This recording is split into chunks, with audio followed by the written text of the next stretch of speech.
안녕하세요. 저는 현재 미국 텍사스 휴스턴에 살고 있는 37세 김정민이라고 합니다. 2년 전까지만 해도 저는 서울에서 아내와 5살 아들과 함께 오피스텔에 살며 하루하루 버텨나가고 있었어요.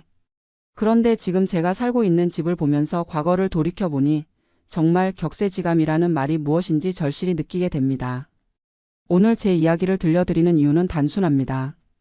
지금도 서울에서 비좁은 공간에 터무니없는 돈을 내며 살아가고 계신 분들께 다른 선택지가 있다는 것을 알려드리고 싶어서입니다. 한국에서는 상상도 할 수 없었던 주거 환경이 미국에서는 오히려 당연한 일상이 되었거든요. 2년 전 서울에서 살았던 오피스텔은 월세가 150만 원이었습니다. 보증금도 3천만 원이나 들어갔죠. 그런데 그 집의 크기가 얼마나 되었는지 아세요? 고작 19평, 전용 면적으로는 16평 남짓이었어요. 원룸 구조의 작은 부엌과 화장실이 딸린 정말 말 그대로 생존을 위한 최소한의 공간이었습니다. 그런데 지금 제가 미국에서 살고 있는 아파트는 월세가 1,500불, 한국 돈으로 하면 약 190만 원 정도예요. 서울보다 월세가 40만 원 정도 더 비싸다고 생각하실 수도 있겠지만 공간의 차이를 보시면 깜짝 놀라실 거예요. 제가 지금 살고 있는 집은 평수로 따지면 30평이 넘습니다. 정확히는 1180 스퀘어 피트, 한국 평수로 33평이에요. 서울에서 16평에 150만 원을 냈다면 평당 약 9만 4천 원 정도였죠. 그런데 지금 미국에서는 33평에 190만 원을 내니까 평당 약 5만 7천 원입니다. 공간 효율성으로 따지면 미국이 거의 절반 가격인 셈이죠. 하지만 이건 단순한 숫자 비교일 뿐이에요. 실제 생활의 질을 비교하면 그 차이는 상상을 초월합니다. 제가 서울에서 살았던 오피스텔을 떠올려보면 지금도 답답함이 느껴져요. 현관문을 열고 들어서면 바로 눈앞에 부엌이 있었고 그 옆에 작은 테이블 하나 놓을 공간이 전부였어요. 침대를 놓으면 나머지 공간은 고작 사람 한 명이 겨우 돌아다닐 수 있을 정도였죠. 아들이 놀 공간이라고는 침대 앞 조그만 바닥이 전부였어요. 특히 기억에 남는 건 아들이 친구를 집에 데려오고 싶다고 했을 때였어요. 그런데 집이 너무 좁아서 친구 한 명만 와도 어른 둘, 아이 둘이 같은 공간에 있으면 정말 숨이 막힐 지경이었거든요. 결국 아들에게 집이 너무 좁아서 친구는 다음에 초대하자라고 말해야 했는데 그때 아들의 실망한 표정을 지금도 잊을 수가 없어요. 그런데 지금 제가 살고 있는 미국 집은 어떤가요? 현관문을 열고 들어서면 넓은 거실이 펼쳐져요. 거실만 해도 서울 오피스텔 전체보다 클 정도예요. 소파를 놓고 TV를 놓고 커피 테이블을 놓아도 여전히 여유 공간이 남아요. 아들이 거실에서 친구들과 함께 레고를 가지고 놀아도 어른들이 지나다니는데 전혀 지장이 없어요. 침실은 3개나 있어요. 마스터 베드룸은 침대와 옷장, 화장대를 놓고도 요가를 할 수 있을 정도로 넓고 아들 방은 침대와 책상, 장난감 상자들을 놓고도 공간이 남아요. 게다가 방 하나는 아예 서재로 쓰고 있어요. 제가 재택근무할 때 쓰는 사무실이죠. 화장실도 2개예요. 하나는 마스터 베드룸에 붙어 있는 개인 화장실이고 다른 하나는 손님들이나 아들이 쓰는 공용 화장실이에요. 서울에서는 화장실 하나 때문에 가족끼리 아침마다 순서를 기다려야 했는데 지금은 그런 스트레스가 전혀 없어요. 부엌도 완전히 달라요. 서울 오피스텔에서는 싱크대와 가스레인지, 작은 냉장고가 벽 한쪽에 일렬로 붙어 있는 게 전부였어요. 요리를 하려면 몸을 돌릴 공간도 부족했죠. 그런데 지금 집 부엌은 아일랜드 키친이에요. 가운데 성 같은 조리대가 있고 그 주변으로 충분한 공간이 있어서 가족이 함께 요리를 할 수 있어요. 아들이 엄마 요리하는 걸 보면서 옆에서 도와줄 수도 있고요. 하지만 이런 공간의 차이보다 더 놀라운 건 생활의 질 자체가 완전히 달라졌다는 거예요. 서울에서는 집이 너무 좁다 보니 가족끼리도 서로에게 스트레스를 주게 되더라고요. 아내가 청소기를 돌리면 제가 앉아 있을 곳이 없었고 제가 컴퓨터 작업을 하면 아들이 놀 공간이 없어졌어요. 모든 생활이 서로를 방해하는 구조였죠. 그런데 지금은 어떤가요? 아내가 거실에서 요가를 해도 저는 서재에서 일할 수 있고 아들은 자기 방에서 자유롭게 놀 수 있어요. 각자의 공간이 확실히 구분되어 있으니까 가족 간의 갈등도 훨씬 줄어들었어요. 특히 코로나 시기에 이 차이를 절실히 느꼈어요. 서울에 있을 때였다면 가족 모두가 하나의 작은 공간에 갇혀서 몇 달을 보내야 했을 텐데 여기서는 각자 충분한 개인 공간이 있어서 재택근무와 홈스쿨링을 무리 없이 할 수 있었거든요. 그리고 또 하나 중요한 건 이런 넓은 공간이 단순히 실내에만 국한되지 않는다는 거예요. 제가 살고 있는 아파트 단지에는 수영장, 피트니스 센터, 클럽하우스 같은 부대 시설들이 잘 갖춰져 있어요. 추가 비용 없이 자유롭게 이용할 수 있죠. 서울에서는 이런 시설을 이용하려면 별도의 회원권을 사거나 매번 이용료를 내야 했는데 말이에요. 아들도 단지 내 놀이터에서 또래 친구들과 자유롭게 뛰어놀아요. 서울에서는 놀이터라고 해봐야 작은 공간에 몇 개의 놀이기구가 전부였는데 여기는 정말 넓은 공원 같은 놀이터가 여러 개나 있어요. 이제 제가 왜 이야기를 들려드리고 있는지 아시겠죠? 서울에서 150만 원에 16평 오피스텔에 살 때는 그게 당연한 줄 알았어요. 한국 상황이 원래 그런 거라고 땅이 좁고 인구가 많으니까 어쩔 수 없다고 생각했죠. 하지만 미국에 와서 살아보니 합리적인 가격에 넓고 쾌적한 공간에서 사는 게 얼마나 중요한지 깨달았어요. 단순히 집이 넓다는 것 이상으로 가족의 행복과 직결되는 문제더라고요. 물론 미국 생활이 모든 면에서 완벽하다는 건 아니에요. 적응해야 할 것들도 많고 고민되는 부분들도 있죠. 하지만 적어도 주거 환경만큼은 한국과 비교할 수 없을 정도로 만족스러워요. 지금도 서울에서 비좁은 공간에 과도한 비용을 지불하며 살아가고 계신 분들이 많을 거예요. 그런 분들께 제 경험이 조금이나마 도움이 되었으면 좋겠어요. 다른 선택지가 있다는 것, 더 나은 환경에서 살 수 있는 가능성이 있다는 것을 알아주셨으면 해요. 이제부터 제가 어떻게 서울에서 미국까지 오게 되었는지, 그 과정에서 어떤 일들이 있었는지 차근차근 말씀드릴게요. 혹시 비슷한 고민을 하고 계신 분들께 조금이라도 도움이 되길 바라면서요. 사실 저희 가족이 미국 이민을 결심하게 된 가장 큰 이유가 바로 주거 문제였어요. 2022년 아들이 어린이집에 다니기 시작할 무렵이었는데 그때까지만 해도 저희는 서울 생활에 나름대로 적응하며 살아가고 있다고 생각했거든요. 제가 서울에서 일하던 곳은 강남구에 있는 IT 회사였어요. 개발자로 일한 지 10년 정도 되었고 연봉도 약 6천만 원 정도로 나쁘지 않은 편이었죠. 아내도 마케팅 회사에서 일하며 4천만 원 정도를 벌고 있었고요. 부부 합쳐서 연간 1억 원이니까 객관적으로 보면 서울에서 중산층 정도는 된다고 볼 수 있었어요. 그런데 문제는 이 돈으로도 제대로 된 집에서 살기가 너무 어렵다는 거였어요. 저희가 처음 결혼했을 때 살던 곳은 강남구 대치동의 원룸이었어요. 보증금 2천만 원에 월세 100만 원이었는데 크기는 고작 12평 정도였죠. 신혼부부 둘이 살기에도 비좁았지만 그래도 직장과 가까워서 참고 살았어요. 그러다가 아들이 태어나면서 더 넓은 곳으로 이사를 해야 했어요. 아기가 있으니까 원룸으로는 도저히 안 되겠더라고요. 그래서 찾은 곳이 바로 그 오피스텔이었어요. 같은 대치동이었지만 조금 더 외곽에 있는 곳이었죠. 부동산에서 그 집을 처음 봤을 때의 충격을 지금도 기억해요. 중개사가 요즘 나온 집 중에서는 정말 괜찮은 조건이라고 자신 있게 말하더라고요. 그런데 막상 가보니 현관문을 열자마자 부엌이 보이고 한 번에 집 전체가 다 보이는 거예요. 이게 19평이에요? 라고 물어봤더니 중개사가 공급 면적으로 19평이고 실제 사용할 수 있는 전용 면적은 16평 정도 된다고 하더라고요. 그때서야 알았어요. 광고에 나오는 평수와 실제 살 수 있는 공간이 다르다는 걸 말이에요. 하지만 선택의 여지가 없었어요. 그나마 그 가격대에서 찾을 수 있는 집 중에서는 가장 괜찮은 곳이었거든요. 보증금 3천만 원에 월세 150만 원. 당시 저희 월 소득이 약 800만 원이었으니까 월세만으로도 소득의 5분의 1 가까이를 써야 했어요.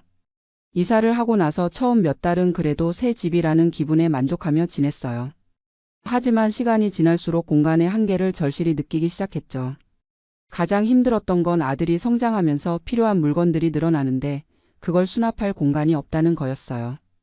기저귀, 분유, 장난감, 옷 등등. 아이 관련 용품들이 하나씩 늘어날 때마다 집은 점점 더 비좁아졌어요. 옷장도 하나밖에 없었는데 어른 2명과 아이 1명의 옷을 모두 넣기에는 턱없이 부족했어요. 계절이 바뀔 때마다 옷을 정리하는 게 정말 스트레스였죠. 여름옷을 넣으려면 겨울옷을 다른 곳에 보관해야 하는데 그 다른 곳이라는 게 침대 밑이나 부엌 선반 같은 곳뿐이었거든요. 부엌 문제도 심각했어요. 냉장고는 작은 투도어 제품이 전부였는데 세 식구가 먹을 음식을 보관하기에는 너무 작았어요. 특히 아이 이유식을 만들어서 보관하려고 하면 냉장고가 금세 가득 찼죠. 야채나 과일 같은 건 아예 사서 바로바로 먹어야 했어요. 요리를 할 때도 마찬가지였어요. 싱크대가 워낙 작다 보니 설거지 거리가 조금만 쌓여도 다른 요리를 할 수가 없었어요. 그래서 한 번에 여러 가지 음식을 만들기가 어려웠죠. 매일매일 그때그때 간단한 음식만 해먹게 되더라고요. 아들이 돌이 지나면서 걸어 다니기 시작하니까 더 큰 문제가 생겼어요. 아이가 뛰어다닐 공간이 없는 거예요. 거실이라고 해봐야 소파와 TV 사이에 조그만 공간이 전부였는데 아이가 그 좁은 공간에서만 놀아야 하니까 답답해 하더라고요. 특히 비가 오거나 추운 날에는 정말 힘들었어요. 밖에 나갈 수 없으니까 집에만 있어야 하는데 아이가 에너지를 발산할 곳이 없어서 계속 울고 보채는 거예요. 그럴 때마다 저희 부부는 정말 막막했죠. 아내와 제가 둘 다 재택근무를 하게 된 코로나 시기에는 상황이 더욱 악화되었어요. 집이 사무실과 육아 공간, 휴식 공간을 모두 겸해야 하는데 물리적으로 불가능했거든요. 저는 거실 한쪽 구석에 작은 책상을 놓고 일해야 했고 아내는 침대에 앉아서 노트북으로 업무를 봤어요. 그런데 아들이 집에 있으니까 계속 소음이 나는 거예요. 화상회의를 할 때마다 아이 소리 때문에 마이크를 끄고 켜기를 반복해야 했죠. 가장 기억에 남는 건 제가 중요한 고객사와 화상 미팅을 하던 중에 일어난 일이에요. 아들이 장난감을 가지고 놀다가 갑자기 울음을 터뜨린 거예요. 그 소리가 마이크에 그대로 들어가면서 회의 분위기가 완전히 어색해졌죠. 고객사 담당자가 혹시 지금 상황이 어려우시면 다음에 다시 미팅하시죠라고 말하는데 정말 창피하고 미안했어요. 그때부터 진짜 심각하게 고민하기 시작했어요. 이렇게 살아도 되는 건가, 아이에게도 좋지 않은 환경이 아닌가 하고 말이에요. 더 큰 집으로 이사를 고려해봤지만 현실적으로 불가능했어요. 같은 지역에서 조금 더 넓은 투룸을 구하려면 월세가 200만 원을 넘어갔거든요. 저희 소득으로는 감당하기 어려운 수준이었죠. 그렇다고 더 외곽으로 나가자니 출퇴근 문제가 생겼어요. 지금도 지하철로 1시간 정도 걸리는데 더 멀어지면 통근 스트레스가 감당하기 어려울 것 같았거든요. 결정적인 계기는 아들이 어린이집에서 친구 집에 놀러 갔다 온 날이었어요. 그날 저녁에 아들이 엄마 우리 집은 왜 이렇게 작아? 라고 물어보는 거예요. 친구 집은 방이 여러 개 있고 놀이방도 따로 있던데 우리 집은 왜 방이 하나밖에 없냐고 하더라고요. 그 말을 듣는 순간 정말 마음이 아팠어요. 5살 아이가 집이 좁다는 걸 인식할 정도면 정말 문제가 있는 거잖아요. 그날 밤 아내와 진지하게 얘기를 나눴어요. 이렇게 계속 살 수는 없을 것 같아. 아내가 먼저 말을 꺼냈어요. 아이도 점점 크는데 이 좁은 공간에서 어떻게 키우지? 저도 같은 생각이었어요. 그렇다고 더 큰 집으로 이사하자니 월세가 너무 비싸고 도대체 언제까지 이런 식으로 살아야 할까? 그때 문득 대학교 동기 중에 미국으로 이민 간 친구가 생각났어요. 그 친구가 가끔 연락할 때마다 미국 생활 얘기를 들려줬었는데 집 얘기를 할 때마다 항상 여기는 집이 정말 넓다고 하더라고요. 처음에는 그냥 자랑하는 말인 줄 알았는데 실제로 사진을 보내주면 정말 놀랄 정도로 넓은 집에서 살고 있었어요. 그 친구 연봉이 저보다 많지도 않은데 말이에요. 그래서 그 친구에게 연락해서 자세히 물어봤어요. 집값이나 월세, 생활비 같은 현실적인 부분들을 말이에요. 친구가 보내준 정보를 보고 정말 깜짝 놀랐어요. 친구가 살고 있는 곳은 텍사스 휴스턴이었는데 투베드룸 아파트 월세가 1,300불 정도라고 하더라고요. 한국 돈으로 170만 원 정도? 서울에서 저희가 내고 있던 월세와 비슷한 수준이었어요. 그런데 집 크기는 어느 정도야? 라고 물어봤더니 1,000스퀘어 피트 정도 되니까. 한국 평수로 하면 30평 정도? 라고 하는 거예요. 30평이라고요? 저희가 16평에 150만 원을 내고 있는데 거의 2배 큰 집을 비슷한 가격에 살 수 있다는 얘기였어요. 그날부터 본격적으로 미국 이민에 대해 알아보기 시작했어요. 인터넷으로 각종 정보를 찾아보고 이민 관련 카페나 블로그도 열심히 읽었죠. 물론 쉬운 결정은 아니었어요. 직장도 그만둬야 하고 가족과 친구들과도 멀어져야 하고 무엇보다 낯선 환경에서 새로 시작해야 한다는 부담이 컸거든요. 하지만 주거 환경의 차이를 알고 나니 다른 모든 게 감수할 만해 보였어요. 특히 아이를 위해서라도 더 나은 환경을 만들어줘야겠다는 생각이 들었고요. 마침 제가 하고 있던 일이 IT 개발이다 보니 미국에서도 충분히 취업할 수 있을 것 같았어요. 영어는 좀 부족했지만 개발 업무는 언어보다는 기술이 더 중요하니까 크게 걱정되지 않았죠. 이민 절차를 밟기 시작한 게 2022년 말이었어요. H-1B 비자를 신청하기 위해 미국 회사에 이력서를 넣기 시작했고 다행히 몇 군데서 관심을 보여줬어요. 준비 과정에서 가장 힘들었던 건 아내를 설득하는 일이었어요. 아내는 처음에 이민에 대해 상당히 부정적이었거든요. 한국을 떠나서 과연 잘 살 수 있을까? 영어도 잘 못하는데 괜찮을까? 하는 걱정이 많았어요. 특히 아내는 한국에서 다니던 회사에서 승진 기회도 있었고 친정 부모님과도 가까이 살고 있어서 육아 도움을 받기 좋은 상황이었거든요. 그런 걸 모두 포기하고 미국으로 가는 게 과연 현명한 선택인지 확신이 서지 않는다고 하더라고요. 그래서 저는 아내에게 구체적인 자료들을 보여주며 설득했어요. 미국 휴스턴 지역의 집값과 월세, 생활비, 교육 환경 등을 자세히 조사해서 비교표를 만들어 보여드렸죠. 자기야, 이걸 봐. 우리가 지금 서울에서 16평에 월세 150만 원을 내고 있잖아. 그런데 휴스턴에서는 같은 돈으로 30평 넘는 집에서 살 수 있어. 게다가 아이 방도 따로 있고 우리 방도 훨씬 넓고. 아내가 반신반의하며 물어봤어요. 정말? 그런데 다른 생활비는 어떨까? 먹을 것도 비싸고 병원비도 비싸다고 하는데. 맞는 말이었어요. 미국이 주거비는 한국보다 저렴할 수 있지만 의료비나 일부 생활비는 더 비쌀 수도 있거든요. 그래서 더 자세히 알아봤어요. 친구를 통해 알아본 바로는 회사에서 제공하는 의료보험이 있으면 병원비는 크게 부담스럽지 않다고 하더라고요. 식비도 외식은 비싸지만 집에서 해먹으면 한국과 비슷하거나 오히려 더 저렴할 수도 있다고 했고요. 무엇보다 결정적이었던 건 교육비 차이였어요. 한국에서는 아이가 조금만 더 크면 사교육비가 어마어마하게 들잖아요. 그런데 미국은 공교육 시스템이 잘 되어 있어서 사교육에 대한 부담이 훨씬 적다고 하더라고요.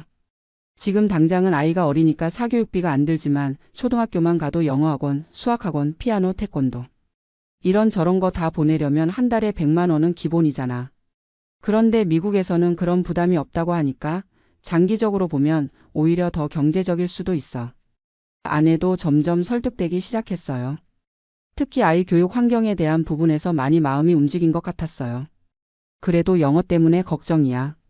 나는 회화가 정말 약한데 아이 학교 일이나 병원 갈 때 어떻게 하지? 이 부분도 미리 준비했어요. 처음에는 힘들겠지만 생활하다 보면 늘 거야. 그리고 요즘은 번역 앱도 잘 되어 있고 한인 커뮤니티도 많으니까 도움을 받을 수 있을 거야. 결국 아내도 동의했어요. 한번 해보자. 정말 안 되면 다시 한국으로 돌아오면 되는 거니까. 그렇게 해서 본격적인 이민 준비에 들어갔어요. 2023년 초부터 미국 회사들과 인터뷰를 시작했고 운 좋게 휴스턴에 있는 IT 회사에서 오퍼를 받았어요. 비자 신청 과정은 생각보다 복잡했지만 이민 변호사의 도움을 받아서 차근차근 진행했어요. H1B 비자 추첨에도 당첨되어서 정말 다행이었죠. 드디어 2023년 가을 저희 가족은 미국행 비행기에 올랐어요. 13시간 동안의 긴 비행이었지만 새로운 시작에 대한 기대감으로 가득했어요. 특히 아들이 너무 신나해했어요. 아빠, 미국 집은 정말 커? 내 방도 있어? 계속 물어보더라고요. 그때마다 정말 클 거야. 내 방도 있고 넓은 거실도 있어라고 대답해 주니까 더욱 기대에 부풀어했어요. 휴스턴 공항에 도착했을 때의 첫 느낌은 정말 넓다는 거였어요. 공항 자체가 서울의 웬만한 지하철역보다 훨씬 컸거든요. 역시 미국이구나 하는 생각이 들었죠. 회사에서 제공해준 임시 숙소에서 일주일 정도 지내면서 본격적으로 집을 구하기 시작했어요. 부동산 에이전트와 함께 여러 아파트 단지를 돌아봤는데 정말 눈이 휘둥그레지더라고요. 첫 번째로 본 아파트가 바로 지금 저희가 살고 있는 곳이에요. 에이전트가 이 단지는 패밀리들에게 인기가 많아요. 학군도 좋고 안전하고라고 소개하더라고요. 아파트 단지에 들어서자마자 느낀 건 정말 깨끗하고 잘 관리되어 있다는 거였어요. 잔디밭도 잘 정돈되어 있고 수영장이며 피트니스 센터 같은 시설들도 한눈에 보였고요. 그리고 드디어 실제 집을 보게 되었어요. 에이전트가 현관문을 열어주는 순간 정말 말이 안 나올 정도로 넓은 공간이 펼쳐졌어요. 와! 아내와 제가 동시에 감탄사를 내뱉었어요. 아들은 신나서 이리저리 뛰어다니기 시작했고요. 거실만 해도 서울 오피스텔 전체만큼 넓어 보였어요. 큰 소파 세트를 놓고도 충분히 여유가 있을 정도로 말이에요. 그리고 거실 옆에는 따로 다이닝 공간이 있었어요. 6명이 앉을 수 있는 테이블을 놓고도 편하게 돌아다닐 수 있는 크기였죠. 부엌은 정말 꿈에 그리던 모습이었어요. 아일랜드 키친이라고 하더라고요. 가운데 큰 조리대가 있고 그 주변으로 넉넉한 공간이 있어서 여러 명이 함께 요리할 수 있게 되어 있었어요. 냉장고도 한국에서 본 것 중 가장 큰 더블도어 냉장고였고 오븐도 별도로 있었어요. 아빠 여기가 우리 집이야? 아들이 신나서 물어봤어요. 그럴 수도 있어. 어때 마음에 들어? 완전 마음에 들어. 친구들도 불러서 같이 놀 수 있겠다. 정말 그랬어요. 이 정도 공간이면 아이 친구들을 불러도 전혀 부담스럽지 않을 것 같았거든요. 침실을 보러 갔을 때는 더욱 놀랐어요. 마스터 베드룸은 침대와 옷장, 화장대를 놓고도 남는 공간이 있었어요. 게다가 전용 화장실까지 붙어 있더라고요. 화장실도 한국에서 보던 것과는 차원이 달랐어요. 더블 싱크대에 별도의 샤워부스와 욕조가 있었거든요. 아들 방으로 안내받았을 때는 정말 감동적이었어요. 침대와 책상, 옷장을 놓고도 한가운데 넓은 공간이 남아서 아이가 자유롭게 놀 수 있게 되어 있었어요. 여기가 내 방이야? 아들이 눈을 반짝이며 물어봤어요. 응, 내 방이야. 어때? 와, 정말 커. 레고도 펼쳐놓고 놀 수 있겠다. 세 번째 방은 사무실로 쓰라고 하더라고요. 저는 재택근무를 하는 경우가 많은데 집에서 일할 수 있는 독립된 공간이 있다는 게 정말 좋았어요. 공용 화장실도 따로 있었고 세탁실도 별도로 있었어요. 한국에서는 세탁기를 화장실이나 베란다에 두는 게 일반적인데 여기는 세탁기와 건조기를 위한 전용 공간이 있더라고요. 월세가 얼마나 되죠? 아내가 조심스럽게 물어봤어요. 이 유닛은 월 1,500달러입니다. 한국 돈으로 하면 약 190만 원 정도 되겠네요. 서울에서 16평에 150만 원을 내던 저희에게는 정말 믿기지 않는 조건이었어요. 40만 원 더 내고 2배 넘는 공간에서 살 수 있다니. 보증금은 얼마나 하죠? 한 달치 렌트와 같은 금액이니까 1,500달러면 됩니다.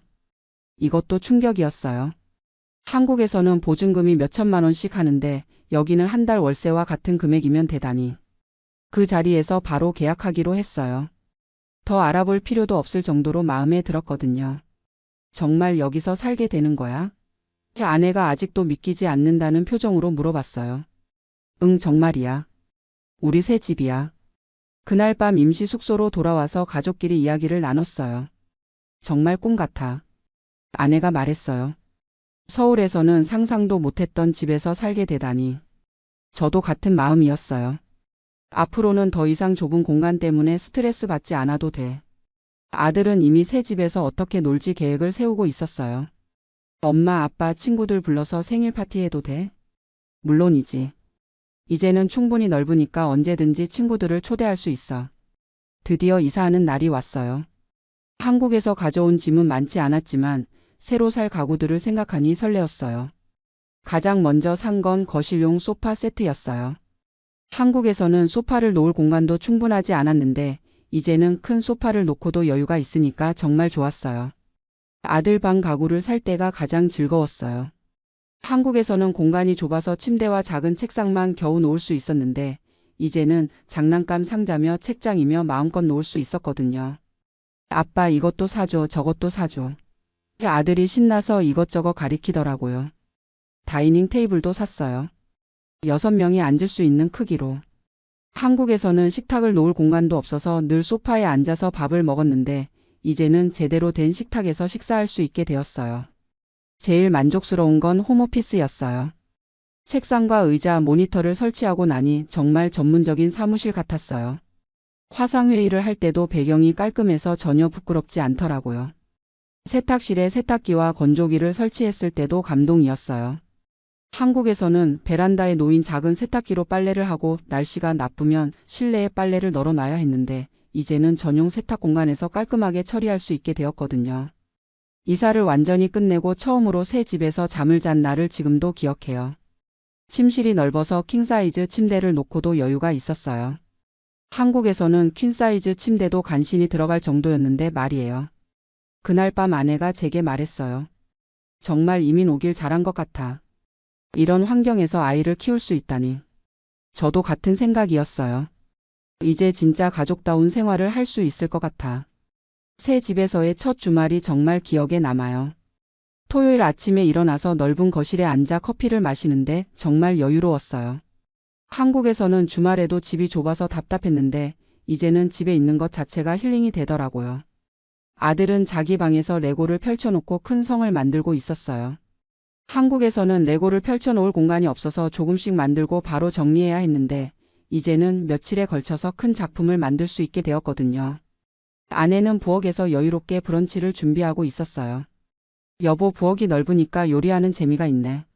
한국에서는 몸 돌릴 공간도 없어서 스트레스였는데 정말 그랬어요. 아일랜드 키친이다 보니 아내가 요리하는 동안 저도 옆에서 도와줄 수 있었어요. 아들도 의자를 가져다 놓고 엄마 요리하는 걸 구경하면서 가끔 간단한 도움을 주고요. 우리 집에서 파티도 할 수 있겠다. 아내가 말했어요. 맞는 말이었어요. 거실과 다이닝 룸을 합치면 10명 정도는 충분히 초대할 수 있을 것 같았거든요. 한국에서는 친구나 동료를 집에 초대한다는 건 상상도 할 수 없는 일이었는데 말이에요. 일주일 후에는 아들의 새 학교에 등록했어요. 집에서 차로 10분 거리에 있는 초등학교였는데 시설이 정말 좋더라고요. 운동장도 넓고 도서관도 잘 되어 있고 아들이 새 학교에 적응하는 걸 보면서 이민 온 걸 더욱 잘했다는 생각이 들었어요. 처음에는 영어 때문에 걱정이 많았는데 아이들은 적응이 빠르더라고요. 한 달도 안 되어서 새 친구들을 사귀기 시작했어요. 아빠, 친구들이 우리 집에 놀러 와도 돼? 아들이 물어봤어요. 물론이지. 언제든지. 한국에서는 절대 할 수 없었던 대답이었어요. 이제는 친구들을 초대하는 게 전혀 부담스럽지 않았거든요. 첫 번째로 친구를 초대한 날이 정말 기억에 남아요. 아들의 클래스메이트인 제이슨이라는 아이가 놀러 왔는데 집에 들어서자마자 와, 정말 멋진 집이다. 라고 하더라고요. 두 아이가 아들 방에서 놀고 거실에서 뛰어다니고 뒷마당에서도 놀고 정말 자유롭게 놀 수 있어서 좋았어요. 한국에서는 꿈도 꿀 수 없었던 광경이었죠. 제이슨 엄마도 아이를 데리러 와서는 집을 보고 감탄했어요. 정말 좋은 집이네요. 아이들이 놀기에도 완벽하고. 그때 정말 뿌듯했어요. 이제 우리도 다른 사람들에게 부끄럽지 않은 집에서 살고 있구나 하는 생각이 들었거든요. 회사 동료들과도 친해지기 시작했어요. 어느 날 팀 디너를 우리 집에서 하자고 제안했는데 모든 동료들이 좋다고 하더라고요. 한국에서는 절대 상상할 수 없었던 일이었어요. 8명의 동료들이 우리 집에 왔을 때 정말 뿌듯했어요. 거실과 다이닝 룸에서 충분히 편안하게 식사하고 대화할 수 있었거든요. 와, 정말 멋진 집이네요. 가족들이 살기에 완벽한 환경이에요. 동료 중 한 명이 말했어요. 아내도 처음에는 영어 때문에 걱정이 많았는데 점차 적응해 나갔어요. 특히 아들 학교 일 때문에 다른 엄마들과 이야기할 기회가 많아지면서 자연스럽게 영어 실력도 늘고 친구들도 사귀게 되었어요. 여기 엄마들이 정말 친절해. 아내가 말했어요. 그리고 집이 넓으니까 다른 가족들을 초대하는 것도 부담스럽지 않아서 좋아. 실제로 아내는 아들 반 엄마들과 정기적으로 모임을 갖기 시작했어요. 우리 집에서 모임을 할 때도 있고 다른 집에 초대받을 때도 있고. 한국에서는 절대 경험할 수 없었던 일이었죠. 여름에는 아파트 단지의 수영장을 이용하기 시작했어요. 단지 안에 있는 시설이라 추가 비용 없이 자유롭게 이용할 수 있었거든요. 아들이 수영을 배우기 시작했고 주말마다 가족이 함께 수영장에서 시간을 보냈어요. 한국에서는 수영장 이용하려면 따로 돈을 내야 했는데 여기는 공짜야. 아내가 만족스러워했어요. 피트니스 센터도 마찬가지였어요. 최신 운동기구들이 잘 갖춰져 있어서 별도의 헬스장 회원권이 필요 없었어요. 저는 주로 저녁에 운동을 했고 아내는 아침에 요가나 유산소 운동을 했어요. 가을이 되면서 정말 미국 생활에 적응했다는 느낌이 들었어요. 아들도 학교에 완전히 적응했고 영어도 많이 늘었어요. 저도 회사에서 인정받기 시작했고 아내도 새로운 환경에서 행복해했어요. 가장 큰 변화는 가족 관계였어요. 한국에서는 집이 좁다 보니 서로 부딪히는 일이 많았는데 이제는 각자의 공간이 있으니까 훨씬 평화로워졌어요. 저는 홈오피스에서 집중해서 일할 수 있게 되었고 아내는 거실에서 여유롭게 책을 읽거나 온라인 클래스를 들을 수 있게 되었어요. 아들은 자기 방에서 자유롭게 놀 수 있고요.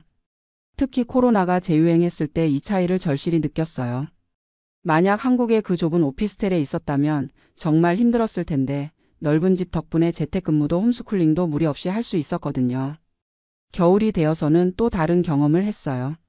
한국에서는 겨울에 난방비 때문에 스트레스가 많았는데 여기는 중앙 난방 시스템이라 온도 조절도 편하고 비용도 합리적이었어요. 크리스마스 때는 처음으로 우리 집에서 파티를 열었어요. 아들의 친구들과 그 가족들, 회사 동료들까지 총 20명 정도가 왔는데 집이 충분히 넓어서 전혀 부담스럽지 않았어요. 정말 완벽한 파티였어. 아내가 말했어요. 한국에서는 꿈도 꿀 수 없었던 일이야. 그때 정말 실감했어요. 우리가 얼마나 큰 변화를 겪었는지, 얼마나 더 나은 환경에서 살게 되었는지를 말이에요. 지금 미국에 온 지 1년 반이 넘었어요. 돌이켜보면 정말 큰 변화였지만 후회는 전혀 없어요. 오히려 더 일찍 결정했어야 했다는 생각이 들 정도예요. 특히 주거 환경의 차이는 생각했던 것보다 훨씬 더 큰 영향을 미쳤어요. 단순히 집이 넓다는 것 이상으로 삶의 질 자체가 완전히 달라졌거든요. 아들을 보면 더욱 확신이 들어요. 한국에서는 늘 답답해하고 친구들을 집에 부르지 못해서 아쉬워했는데 이제는 자유롭게 친구들과 어울리며 행복하게 지내고 있어요. 영어도 한국에서 학원에 다닐 때보다 훨씬 빠르게 늘고 있고요. 아내도 마찬가지예요. 한국에서는 집 때문에 스트레스를 많이 받았는데 이제는 집에서 보내는 시간 자체를 즐기고 있어요. 요리도 더 다양하게 해보고 친구들도 자주 초대하고 취미생활도 늘었어요. 저 역시 홈오피스가 있어서 업무 효율성이 많이 높아졌어요. 한국에서는 집에서 일할 때 집중하기가 어려웠는데 이제는 전용 공간이 있어서 오히려 사무실보다 더 집중이 잘 되는 것 같아요. 경제적으로도 생각보다 부담스럽지 않아요. 월세는 조금 올랐지만 생활비 전체로 보면 한국과 비슷하거나 오히려 더 저렴한 면도 있어요. 특히 사교육비가 없어서 장기적으로는 더 경제적일 것 같아요. 무엇보다 미래에 대한 불안감이 많이 줄었어요. 한국에서는 집값이 계속 오르고 아이 교육비는 더 늘어나고 언제까지 이런 식으로 살아야 할지 막막했었거든요. 하지만 이제는 안정적인 환경에서 아이를 키울 수 있다는 확신이 있어요. 가끔 한국에 있는 가족이나 친구들과 영상통화를 할 때면 더욱 실감이 나요. 특히 제 동생이 최근에 결혼해서 신혼집을 구하는 과정을 지켜보면서 정말 안타까웠어요. 동생 부부의 연봉을 합치면 1억이 넘는데도 서울에서 제대로 된 투룸을 구하기가 너무 어렵다고 하더라고요. 겨우 찾은 집이 월세 200만 원에 20평 남짓한 오피스텔이었어요. 형 정말 부럽다. 너희가 사는 집 사진 볼 때마다 꿈만 같아. 동생이 한숨을 쉬며 말했어요. 너도 한번 고려해봐. 미국 이민 말이야. 생각은 해봤는데 영어도 문제고 새로 시작하는 게 쉽지 않을 것 같아서. 동생의 고민이 1년 반 전 제 모습과 똑같더라고요. 그때의 저도 영어 걱정, 새 환경에 대한 두려움 때문에 망설였었거든요. 처음에는 힘들지. 하지만 적응하고 나면 정말 만족스러워. 특히 아이들 키우기에는 훨씬 좋은 환경이야. 실제로 저희 아들의 변화를 보면 정말 놀라워요. 한국에서는 항상 집이 좁다고 투덜거리고 밖에 나가고 싶어 했는데 이제는 집에서도 충분히 즐겁게 지내요. 자기 방에서 레고도 만들고 거실에서 그림도 그리고 마당에서 축구도 하고. 아빠 우리 언제 한국 갈 거야? 가끔 아들이 물어봐요. 여행으로는 갈 수 있지. 하지만 살려면 여기가 훨씬 좋지 않아? 응. 여기가 좋아. 집도 크고 친구들도 많고. 아이의 솔직한 대답이 모든 걸 말해주는 것 같아요. 한국에 있는 부모님들도 처음에는 걱정을 많이 하셨어요. 머나먼 외국에서 고생하지 않을까, 손자를 자주 못 보게 되는 건 아닐까 하시면서요. 하지만 영상통화로 저희 집을 보여드리고 아들이 행복하게 지내는 모습을 보시면서 점차 안심하시는 것 같아요. 집이 정말 넓네. 우리나라 아파트보다 훨씬 크구나. 어머니가 감탄하시며 말씀하셨어요. 네, 여기서는 이 정도가 평범한 수준이에요. 같은 돈으로 한국에서는 상상도 못할 만큼 넓은 집에서 살 수 있어요. 그래도 고향을 떠나 사는 게 쉽지 않을 텐데. 물론 고향에 대한 그리움은 있어요. 특히 명절 때나 가족 행사가 있을 때는 아쉬움이 크죠. 하지만 그런 감정적인 부분을 제외하고 현실적인 조건들을 비교해보면 미국에서의 삶이 훨씬 더 합리적이고 만족스러워요. 무엇보다 아이의 미래를 생각하면 확신이 서요. 한국에서는 치열한 입시 경쟁, 높은 사교육비, 좁은 주거 환경 등 아이에게 부담을 줄 요소들이 너무 많았거든요. 여기서는 아이가 스트레스 받지 않고 자연스럽게 성장할 수 있는 환경이 갖춰져 있어요. 학교에서도 경쟁보다는 협력을 강조하고 다양성을 인정해주는 분위기예요. 특히 집에서 보내는 시간이 즐거워진 게 가장 큰 변화인 것 같아요. 한국에서는 집이 너무 좁아서 가족이 함께 있어도 서로 방해가 되는 느낌이었는데 이제는 진정한 의미에서 가족이 함께하는 시간을 보낼 수 있어요. 주말에는 온 가족이 거실에 모여서 영화를 보거나 다이닝룸에서 보드게임을 하거나 아들 방에서 함께 레고를 만들기도 해요. 이런 소소한 일상들이 얼마나 소중한지 새삼 느끼게 되었어요. 친구들이나 동료들을 집에 초대하는 것도 이제는 자연스러운 일이 되었어요. 한 달에 두세 번은 누군가를 집에 초대해서 함께 식사하고 대화를 나눠요. 한국에서는 절대 상상할 수 없었던 일이죠. 얼마 전에는 아들의 생일 파티를 집에서 열었어요. 클래스메이트들 15명과 그 부모들까지 총 30명 넘게 왔는데 집이 충분히 넓어서 전혀 부담스럽지 않았어요. 아이들은 아들 방과 거실에서 자유롭게 놀고 어른들은 다이닝룸과 주방에서 대화를 나누고 정말 완벽한 파티였어요. 정말 멋진 집이네요. 파티하기에 딱 좋은 구조예요. 다른 부모들이 감탄하더라고요. 그때 정말 뿌듯했어요. 이제 우리도 아이를 위해 이런 멋진 추억을 만들어줄 수 있구나 하는 생각이 들었거든요. 계절이 바뀔 때마다 새로운 경험을 하고 있어요. 봄에는 뒷마당에서 바비큐 파티를 하고 여름에는 수영장에서 시원하게 지내고 가을에는 단풍 구경을 가고 겨울에는 집에서 따뜻하게 가족 시간을 보내고 한국에서는 사계절 내내 좁은 집에 갇혀 있는 느낌이었는데 이제는 계절마다 다른 즐거움을 만끽할 수 있어요. 가끔 한국 생활을 그리워할 때도 있어요. 특히 음식이나 문화적인 부분에서 말이죠. 하지만 그런 건 한인타운에서 어느 정도 해결할 수 있고 무엇보다 주거 환경의 개선이 가져다준 삶의 질 향상이 그런 아쉬움을 충분히 상쇄하고도 남아요. 이제는 확신을 가지고 말할 수 있어요. 미국으로 이민 온 것은 제 인생 최고의 결정 중 하나였다고요. 특히 서울에서 150만 원에 16평 오피스텔에 살던 것을 생각하면 지금 $1,500에 33평 아파트에서 사는 게 정말 꿈만 같아요. 물론 모든 사람에게 이민이 답은 아닐 거예요.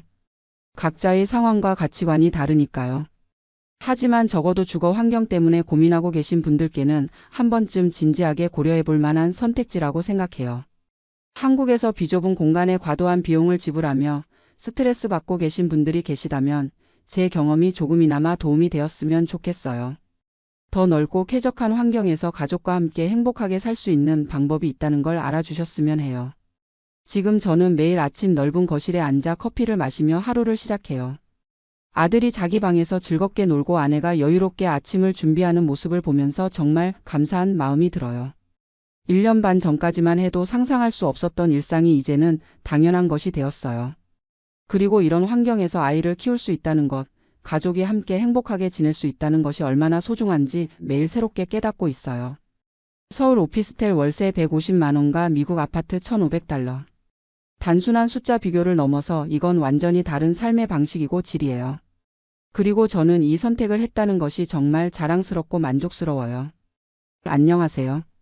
저는 현재 미국 텍사스 댈러스에 살고 있는 김민준이라고 합니다. 제 아내 수연이와 함께 이런 이야기를 하게 될 줄은 정말 몰랐어요. 지금 이 순간 저희 집 2층 마스터 베드룸에서 이 이야기를 녹음하고 있는데 창밖으로 보이는 넓은 뒷마당과 파란 하늘을 보면서 정말 꿈만 같다는 생각이 듭니다. 불과 2년 전만 해도 저희는 서울 구로구 어느 빌라 반지하에서 곰팡이 냄새와 함께 살았거든요. 그때를 생각하면 지금이 정말 기적 같아요. 어떻게 이런 일이 가능했는지 그 이야기를 들려드리고 싶습니다. 2023년 5월 저희가 결혼했을 때만 해도 사실 행복했어요. 연애 3년 만에 드디어 결혼한다는 설렘으로 가득했거든요. 민준이는 강남에 있는 중견 IT 회사에서 백엔드 개발자로 일했고 저는 홍대 근처 작은 디자인 스튜디오에서 그래픽 디자이너로 일했어요. 둘이 합쳐서 월 600만 원 정도 벌었는데 그때는 나름 괜찮다고 생각했죠. 하지만 문제는 집이었어요.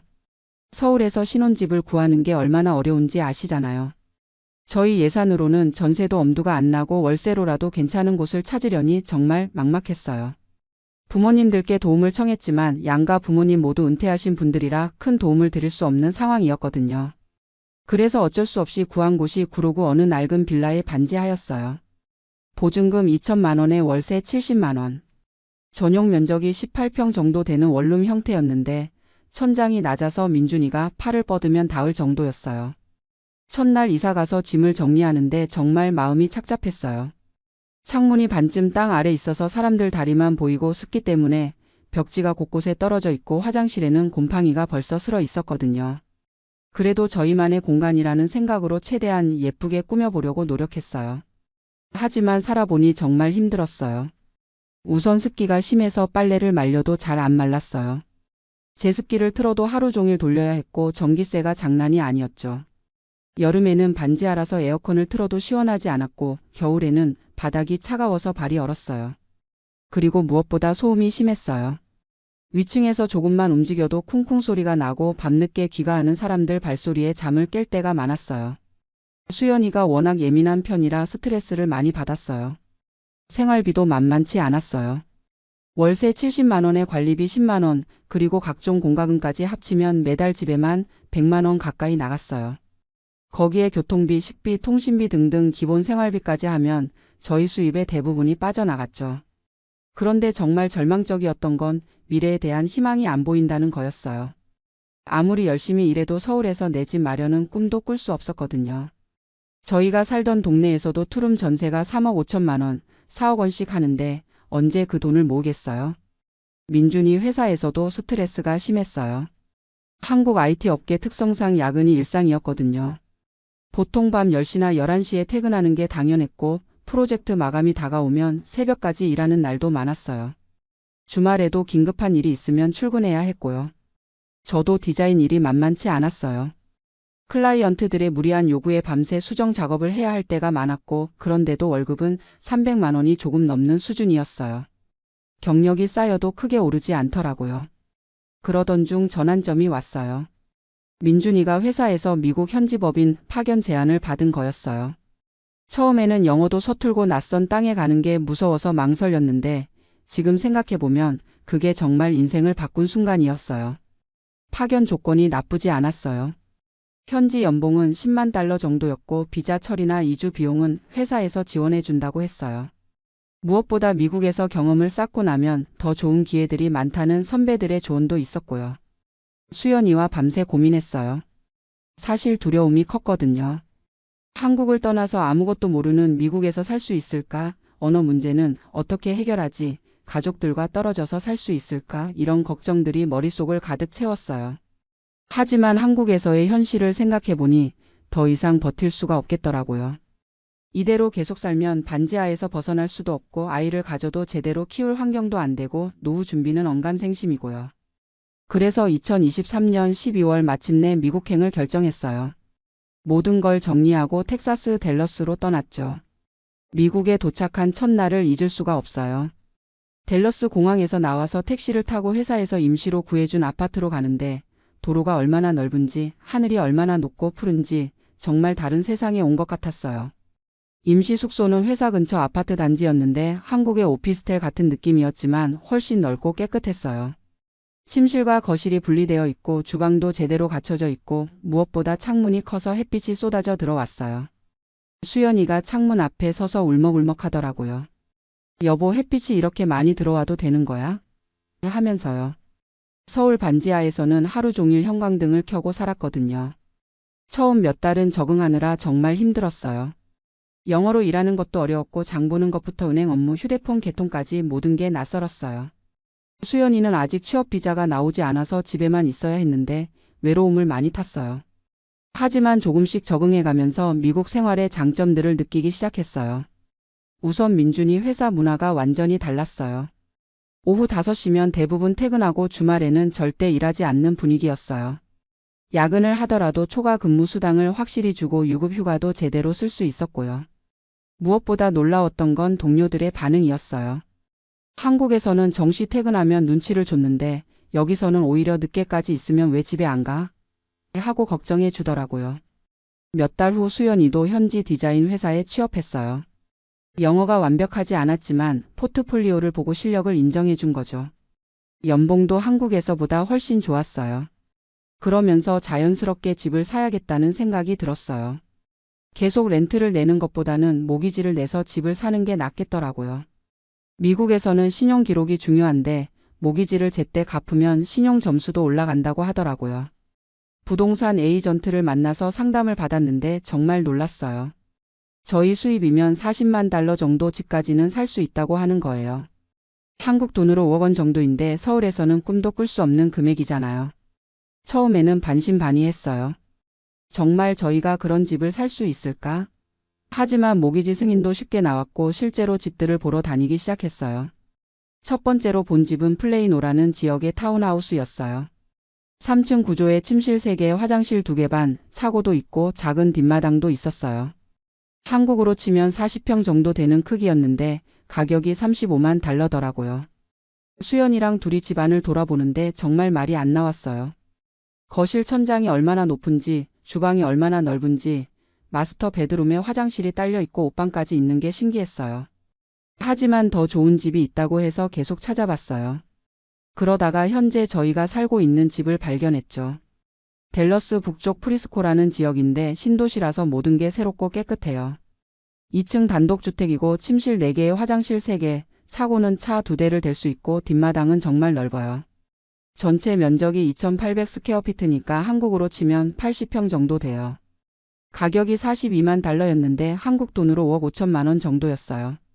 서울에서 5억 5천만 원이면 어떤 집을 살 수 있을까요? 강남은 당연히 안 되고 강북이나 경기도 변두리 가서도 투룸 아파트 정도일 거예요. 그런데 여기서는 이렇게 큰 단독주택을 살 수 있다니 정말 꿈만 같았어요. 집을 계약하고 모기지 절차를 밟는 동안에도 실감이 안 났어요. 다운페이먼트로 8만 달러를 냈고 나머지 34만 달러는 30년 모기지로 받았어요. 이자율이 6.5%였는데 월 모기지 페이먼트가 2,100달러 정도 나왔어요. 한국 돈으로 매달 280만 원 정도인데 저희 수입을 생각하면 충분히 감당할 수 있는 수준이었어요. 오히려 서울에서 전세금 대출 이자 내는 것보다 나았죠. 입주하던 날을 평생 잊을 수 없을 것 같아요. 2024년 9월 15일 맑은 가을 날이었어요. 무버들이 저희 짐을 옮겨주는 동안 수연이랑 빈집 안을 돌아다녔어요. 1층에 들어서니 거실이 정말 넓더라고요. 천장이 15피트는 되는 것 같고 큰 창문으로 햇빛이 쏟아져 들어와요. 주방은 아일랜드 형태로 되어 있어서 요리하면서도 거실에 있는 사람들과 대화할 수 있고요. 2층으로 올라가니 마스터 베드룸이 나와요.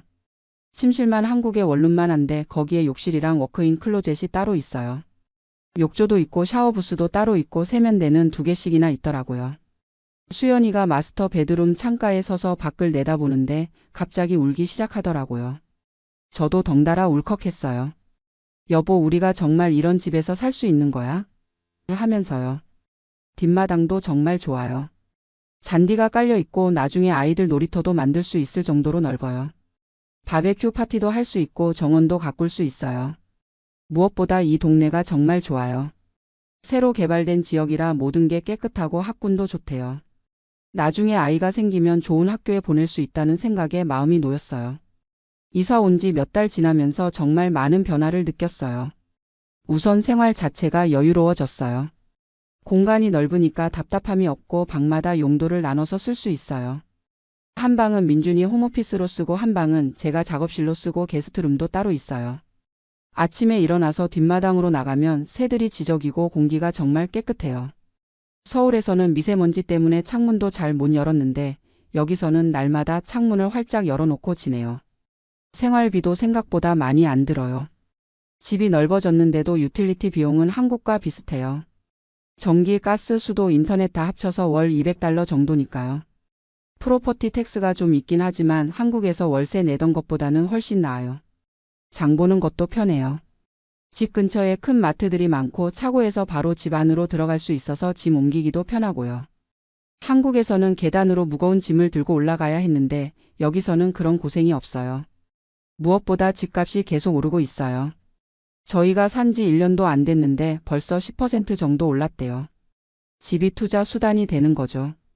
한국에서는 집값이 너무 높아서 엄두도 못 냈는데 여기서는 집을 사는 게 당연한 일로 여겨져요. 요즘 한국에 있는 친구들이나 가족들과 영상통화를 할 때면 정말 미안한 마음이 들어요. 저희는 이렇게 좋은 환경에서 살고 있는데 한국에서는 여전히 좁은 집에서 힘들게 살고 있거든요. 특히 대학 동기들 이야기를 들으면 마음이 아파요. 결혼한 친구들은 아직도 전세 대출로 힘들어하고 아이가 생긴 친구는 육아와 일을 병행하느라 정말 힘들어해요. 사교육비 걱정에 밤잠을 못 이룬다는 친구도 있고요. 한국의 부동산 시장을 보면 정말 절망적이에요. 집값은 계속 오르는데 일반 사람들 월급은 그대로니까 내 집 마련은 점점 더 어려워지잖아요.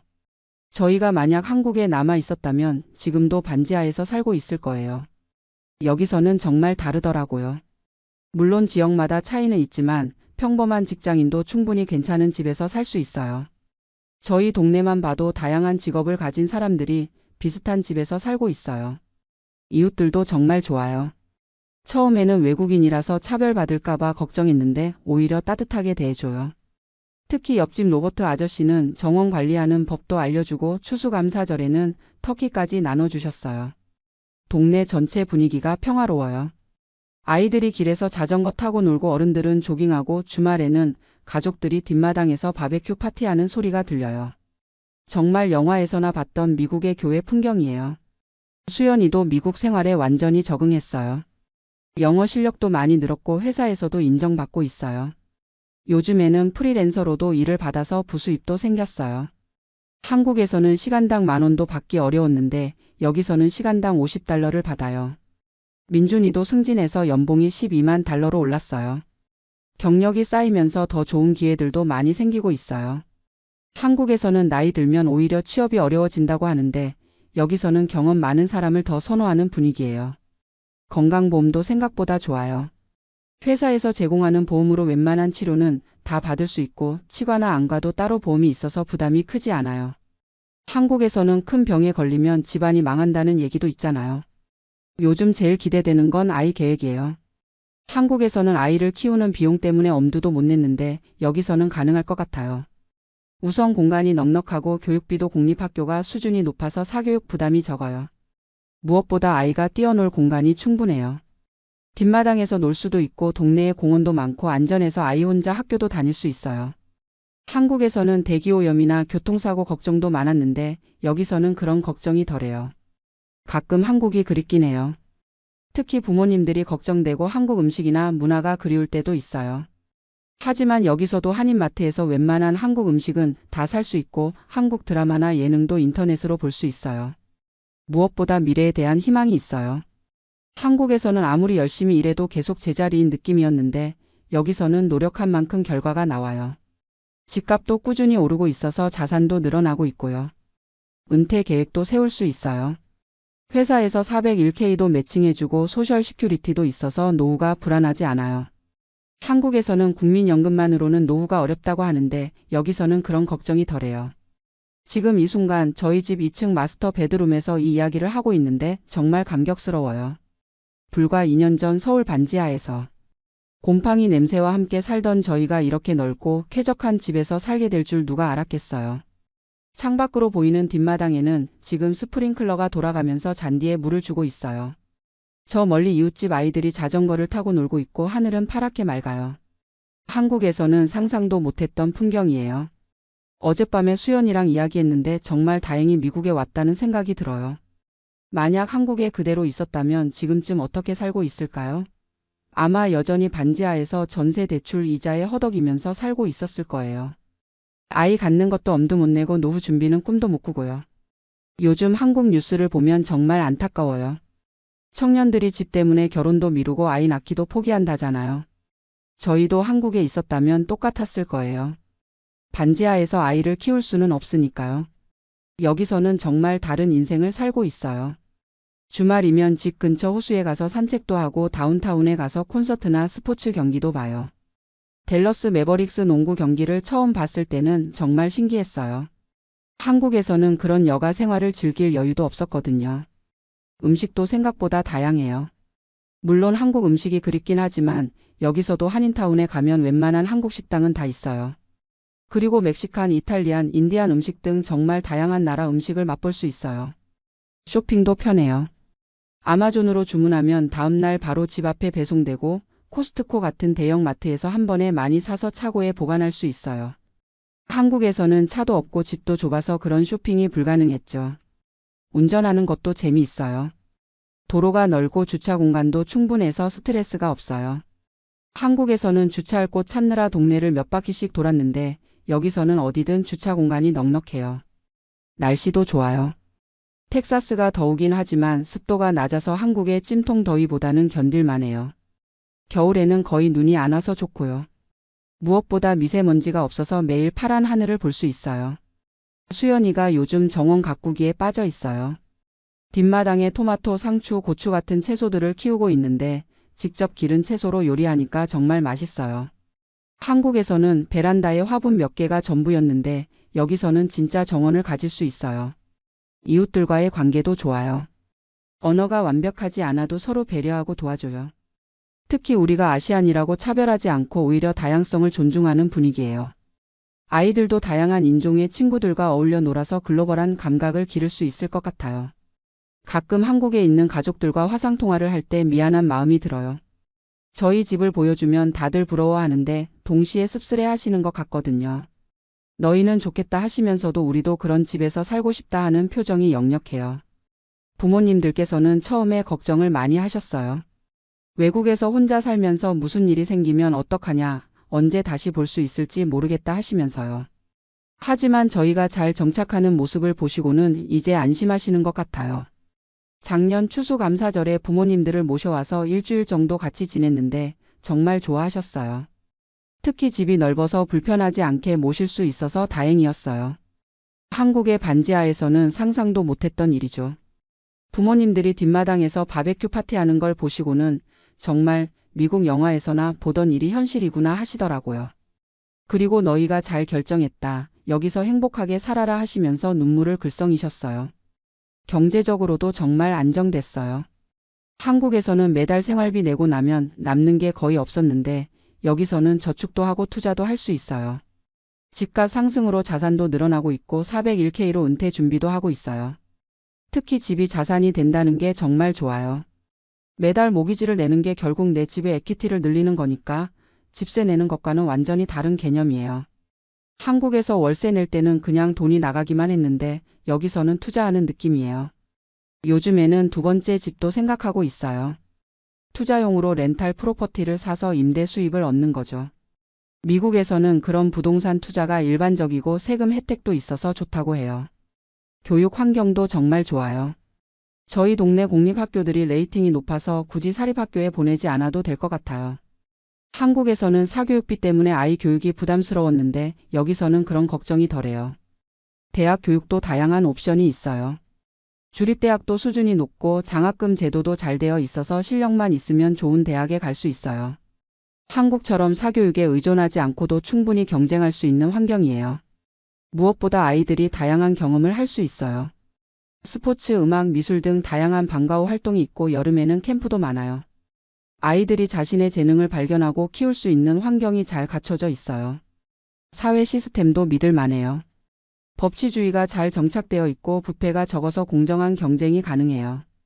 실력만 있으면 출신이나 배경에 관계없이 성공할 수 있는 기회가 열려 있어요. 의료 시스템도 생각보다 나쁘지 않아요. 보험만 잘 들어놓으면 좋은 치료를 받을 수 있고 응급 상황에는 즉시 대응해줘요. 한국처럼 큰 병원에 가려고 몇 주씩 기다릴 필요도 없어요. 문화생활도 풍부해요.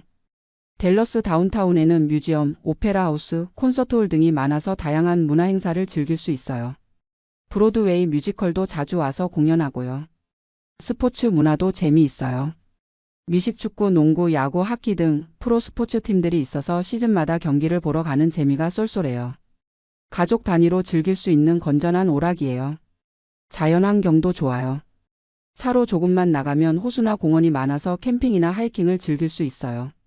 주말에는 가족들과 함께 자연 속에서 시간을 보내는 게 일상이에요. 치안도 우리 동네는 정말 좋아요. 밤에 혼자 산책해도 무섭지 않고 아이들이 동네에서 자유롭게 놀 수 있어요. 물론 지역마다 차이는 있지만 좋은 동네를 선택하면 한국보다도 안전할 수 있어요. 이민 과정이 쉽지는 않았지만 지금 생각해보면 정말 잘한 선택이었어요. 언어나 문화의 장벽은 시간이 지나면서 자연스럽게 극복됐고 오히려 글로벌한 감각을 기를 수 있어서 좋았어요. 특히 수연이가 많이 성장한 것 같아요.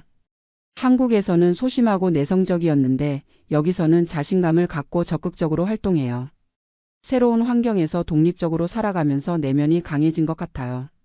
저도 마찬가지예요.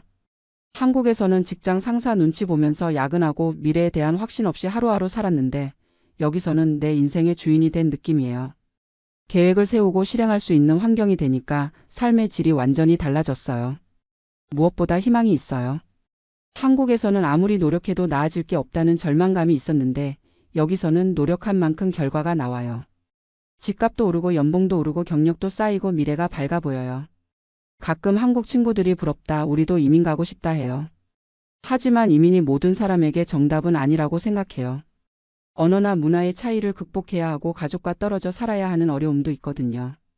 다만 저희처럼 한국에서 미래에 대한 희망을 찾기 어려운 상황이라면 용기를 내서 도전해 볼 만하다고 생각해요.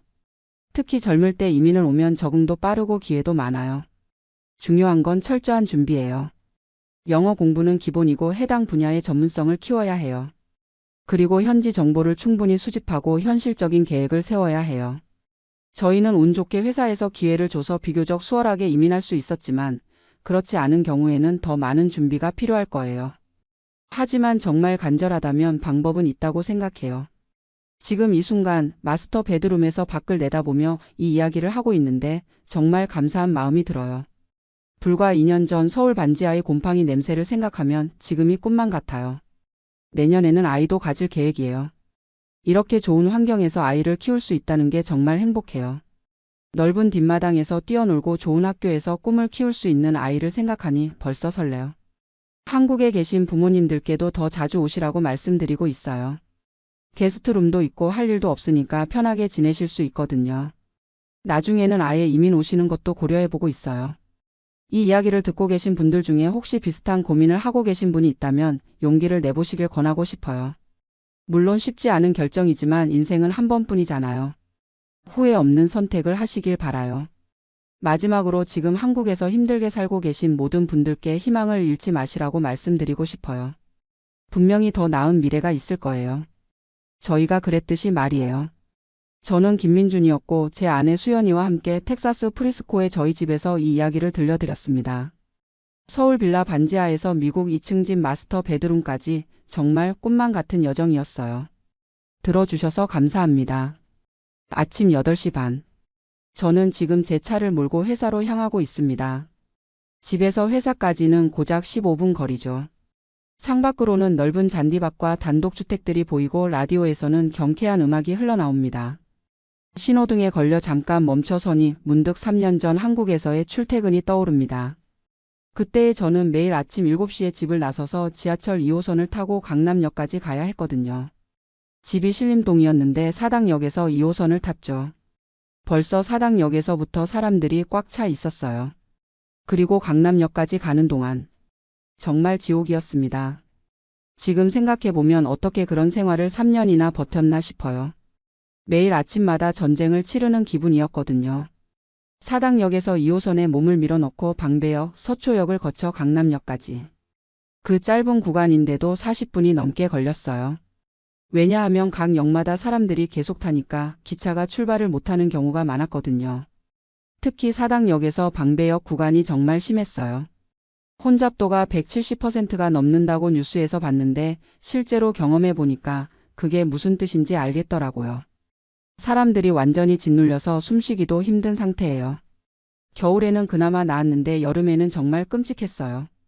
에어컨이 제대로 안 되는 상황에서 그 많은 사람들이 다닥다닥 붙어 있으니까 금방 찜통이 되는 거예요. 저는 그때 30대 후반이었는데 매일 아침 출근할 때마다 이미 지쳐 있었어요. 회사에 도착하면 벌써 오전 9시가 넘어 있고 지하철에서 사람들에게 치이고 밀리느라 옷은 구겨져 있고 몸은 땀에 젖어 있고 업무를 시작하기도 전에 하루 에너지의 반을 써버린 느낌이었거든요. 퇴근길은 더 심했어요. 오후 6시 반쯤 강남역에서 지하철을 타려고 하면 플랫폼에 사람들이 줄을 서 있어요. 첫 번째 기차는 당연히 못 타죠. 두 번째, 세 번째 기차를 기다려야 겨우 탈 수 있었어요. 그마저도 문 앞에 서서 사람들이 밀어내는 대로 밀려 들어가야 했고요. 그런 생활을 하다 보니까 스트레스가 정말 심했어요. 집에 도착하면 벌써 오후 8시가 넘어 있고 저녁을 먹고 나면 9시. 개인적인 시간이라고는 거의 없었죠. 주말에도 피로가 풀리지 않아서 늘 쉬기만 했어요. 무엇보다 힘들었던 건 직장 분위기였어요. 한국 IT 회사의 전형적인 모습이었죠. 명목상으로는 오후 6시가 퇴근 시간이었지만 실제로는 아무도 6시에 퇴근하지 않았어요.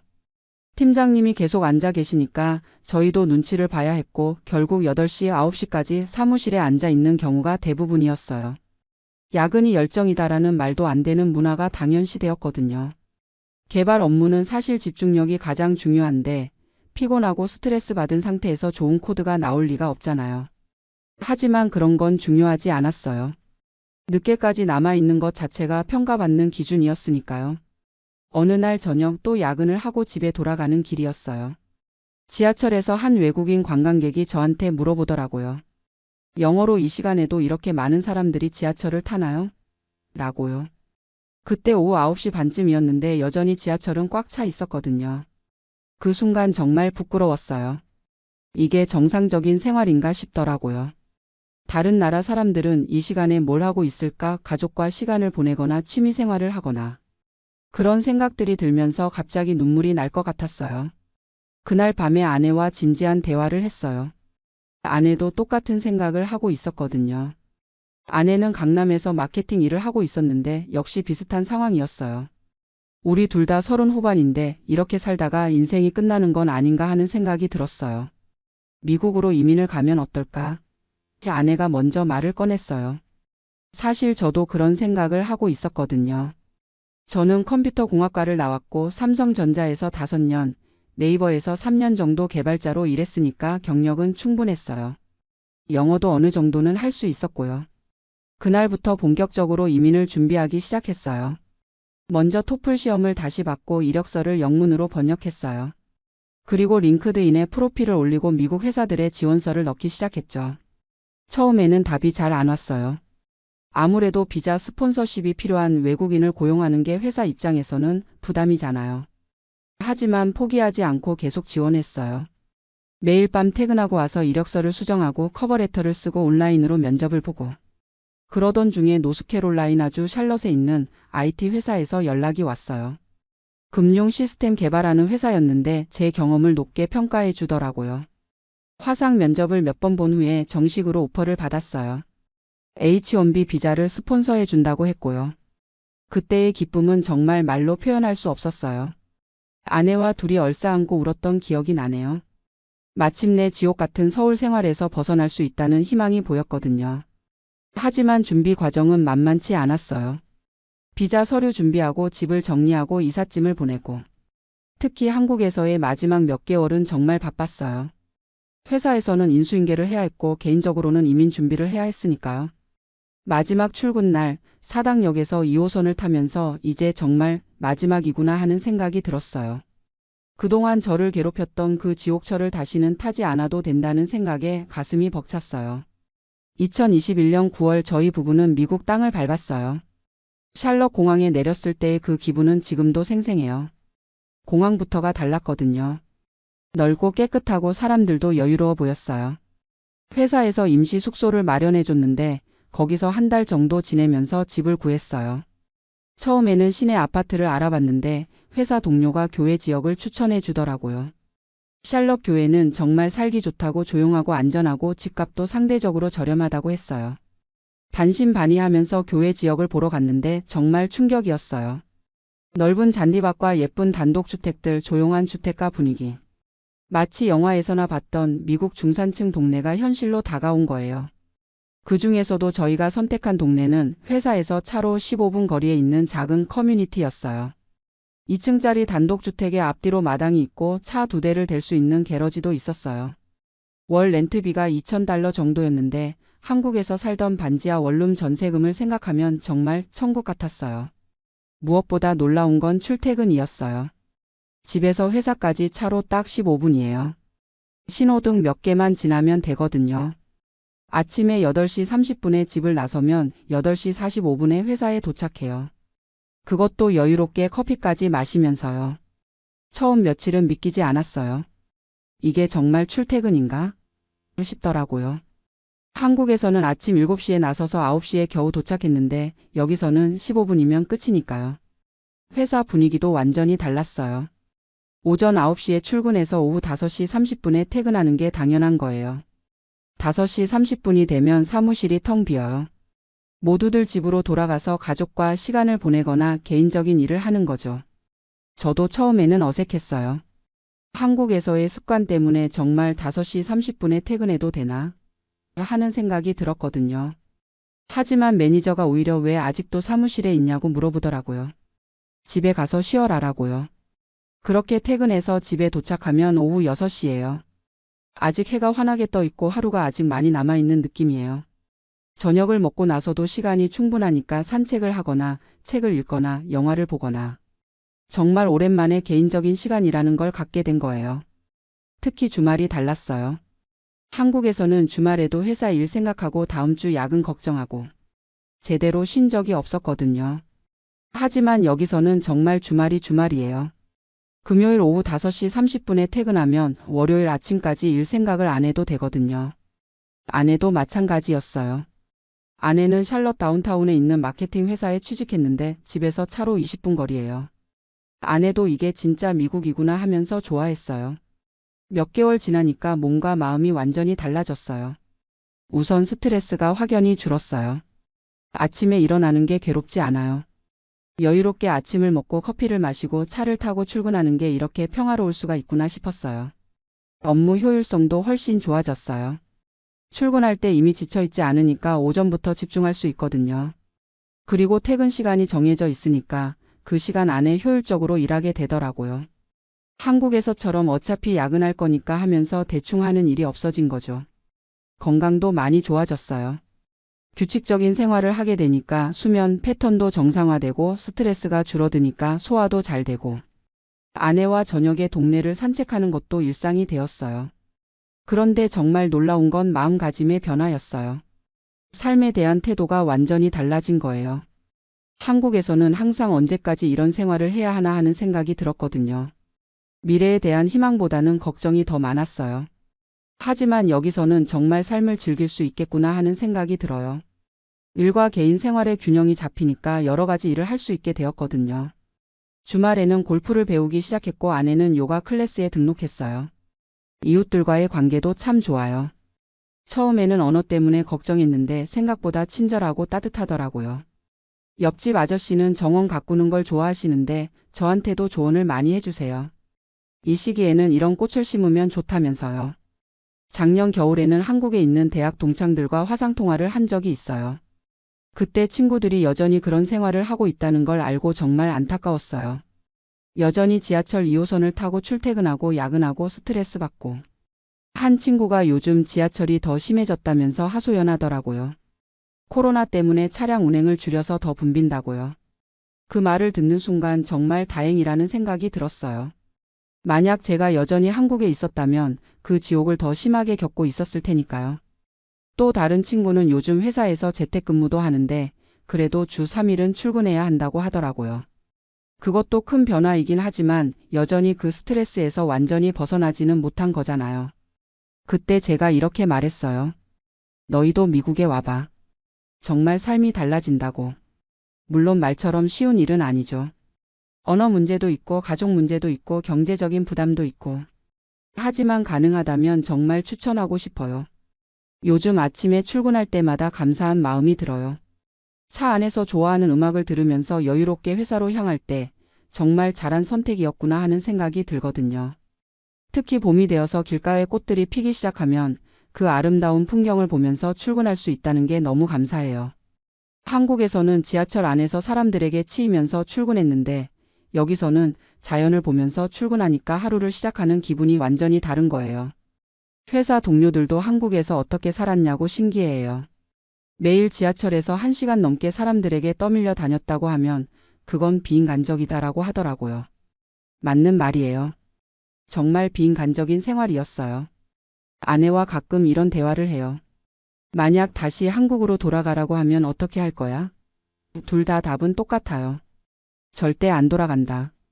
물론 한국이 우리 고향이고 가족과 친구들이 있는 곳이지만 삶의 질을 생각하면 여기가 훨씬 나은 거예요. 특히 앞으로 나이가 들면서 건강이 중요해질 텐데 스트레스 없는 환경에서 사는 게 얼마나 중요한지 이제 알겠어요. 한국에서처럼 매일 지하철에서 사람들에게 치이고 야근하고 스트레스 받으면서 살다가는 몸이 버틸 수 없었을 거예요. 지금은 건강검진을 받아도 모든 수치가 정상이에요. 혈압도 정상이고 콜레스테롤도 정상이고 의사 선생님도 스트레스 레벨이 낮다고 하시더라고요. 한국에서는 항상 혈압이 높다고 지적받았는데 여기 와서는 완전히 정상화된 거예요. 요즘에는 새로운 취미를 찾는 재미도 있어요. 주말에 시간이 충분하니까 여러 가지를 시도해 볼 수 있거든요. 최근에는 하이킹을 시작했어요. 샬럿 근처에 아름다운 산들이 많아서 자연을 만끽하면서 운동할 수 있어요. 아내는 베이킹 클래스에 등록했어요. 평일 저녁에 시간이 있으니까 가능한 일이죠. 한국에서는 꿈도 꿀 수 없었던 일들이에요. 가끔 한국 뉴스를 보면 여전히 출퇴근 지옥에 대한 기사들이 나와요.